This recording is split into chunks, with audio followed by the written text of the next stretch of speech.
Hi friends, இன்றைக்கி Pandian store பார்ப்போமா? பார்க்குறதுக்கு முன்னாடி ஒரு லைக்கை மட்டும் போட்டு வரீங்களா? வீடியோக்குள்ளே போகலாமா? வாங்க வீடியோக்குள்ளே போகலாம்.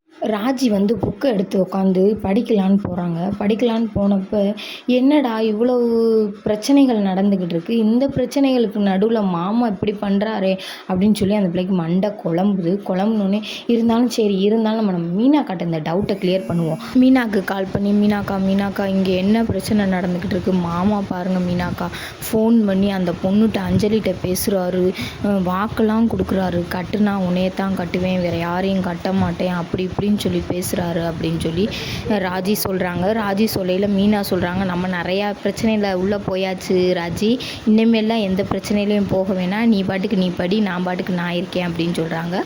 சொன்னோன்னே நம்ம அவங்களோட புருஷை கேட்குறாங்க, என்னடி ஏதுடின்னு.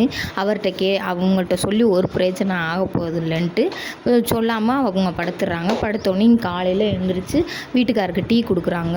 கொடுத்தோடனே அவங்க வீட்டுக்கார் சொல்கிறார், பாண்டியன் சொல்கிறாரு, கதிர் நீ வரியாப்பா அப்படின்னு கேட்குறாங்க. இல்லைம்மா நான்லாம் வரலம்மா அப்படின்றாங்க. அப்போ பாண்டியன் சொல்கிறார், மீனா நல்லா தானே பேசும், மீனாவை கூட்டிகிட்டு வா அப்படின்னு சொல்கிறாங்க. சரிங்கங்க அப்படின்னு சொல்லிட்டு சமயக்கட்டுக்குள்ளே போகிறாங்க.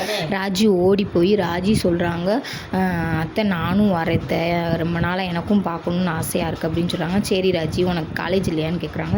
இல்லை அத்தை, இன்றைக்கி ஞாயிற்றுக்கிழமை தானே அப்படின்னு சொல்கிறாங்க. அப்புறம் மீனாவுக்கு ஃபோன் பண்ணி மீனாவிட்ட கேட்குறான், நான் இந்த பஞ்சாயத்துக்கெல்லாம் வரலப்பா, நீங்கள் போயிட்டு வாங்க, உனக்கு பிரியாணி கிணி தரேன்டி, சேர்த்த எப்போ வரணும், எங்கே வரணும், எங்கன வரணும் அப்படின்னு கேட்குறாங்க. கேட்டோடனே சரி இன்னும் கிளம்பிடுறாங்க. அப்போ செந்தில் கேட்குறாரு, ஏண்டி ஒருத்த பிரியாணிக்காண்டியாடி நீ எல்லாம் இப்படியெல்லாம் பண்ணுற அப்படின்னு சொல்லி புருஷன் கேட்குறாரு. ஆமாம், பிரியாணி முக்கியம், சோறு முக்கியம் அப்படின்றாங்க. சொன்னோன்னே அப்புறம் திரும்ப மயிலுக்கு ஃபோன் பண்ணி சொல்கிறாங்க, மயிலக்கா சாரி மயிலக்கா, நான் வந்து அத்தைகிட்ட சொல்ல வேண்டிய சூழ்நிலை ஆயிடுச்சு, அதனால் நான் அத்தைகிட்ட சொல்லிட்டேன், வீட்டில் எல்லாத்துக்கும் தெரிஞ்சிருச்சு, உங்களை பார்க்குறக்காண்டி நானும் ராஜி அத்தை 3 பேரும் வர்றோம் அப்படின்னு சொல்லி சொல்கிறாங்க. வரலாமாக்கான்னு கேட்குறாங்க. வரலாம் அப்படின்னு சொல்கிறாங்க. அப்புறம் அவங்க அம்மாக்கிட்ட மயில் சொல்கிறாங்க, எந்த பிரச்சனையும் பண்ணக்கூடாது, அவங்க வந்துட்டு போகிற வரைக்கும் நீங்கள் வேணால் வெளியில் போயிட்டு வாங்க, நான் பேசி அனுப்பிச்சி விட்றேன் அப்படின்னு சொல்கிறாங்க. கேட்க மாட்டாங்க அவங்க அம்மா, ஏதாவது பேசினா நான் எங்கேயா வீட்டை விட்டு போயிடுவேன்றாங்க.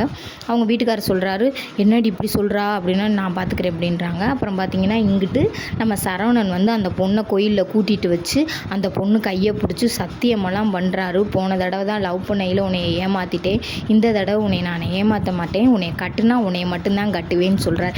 எல்லாத்துக்குமே ஃபஸ்ட்டு பொண்டாட்டி பிடிக்க மாட்டேங்குங்க, 2வது பொண்டாட்டி தாங்க ரொம்ப பிடிக்குது. அது என்ன கேரக்டரேன்னு தெரியலங்க.